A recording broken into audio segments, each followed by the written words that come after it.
உங்கள்கிட்ட கொஞ்சம் பேசணும் மேம். நீ யாரு? உனக்கும் எனக்கும் என்ன சம்பந்தம்? நான் எதுக்காக உன்கிட்ட பேசணும்?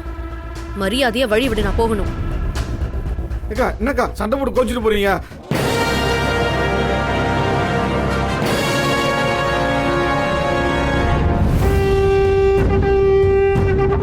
அஸ்வின், நான் கொலை வெறியில இருக்கேன். இனி நான் உன்னை பார்க்கவே கூடாதுன்னு நினைச்சேன். என் லைஃப்ல ஒரு தப்பான நபரை சந்திச்சிட்டேன். இனி உன் சகவாசமே வேண்டாம், ஒதுங்கி போயிடலாம்னு நினைச்சிட்டு இருக்கேன். இப்பவும் நான் ஒதுங்கி போக தான் பாத்துக்கிட்டு இருக்கேன். அப்பவும் வழி மறைச்சு பேசினா அப்புறம் நான் என் சுயரூபத்தை காட்ட வேண்டியதா இருக்கும். மேம், நான் தப்பு பண்ணிட்டேன் தான். நீங்க கோவப்பட்டு திட்டுற இடத்துல இருக்கீங்க, அதை நான் வாங்கிக்கிற இடத்துல இருக்கேன். ஆனா நீங்க என்ன திட்டினாலும் நான் கோச்சிக்க மாட்டேன். ஏன் கோச்சுக்கோ? ஏன் கோச்சுக்கிட்டு தான் பாரு. எனக்கு அதெல்லாம் பத்தி எந்த கவலையும் இல்ல. இந்த டேப்லெட்ஸ் யாருக்கு தெரியுமா? என் பொண்ணுக்காக வாங்கிட்டு போறேன். அவளுக்கு ஹெவி ஃபீவர் அடிக்குது. ரொம்பவும் பாவம் புள்ள பயந்து போயிருக்கா.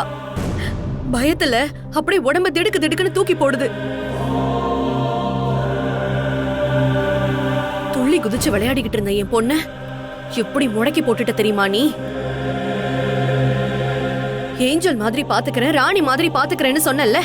ஆனா கடைசியா ஒரு குழந்தை கடத்தல்காரன் கிட்ட என் மகளை அனுப்பி வச்சிருக்க நீ.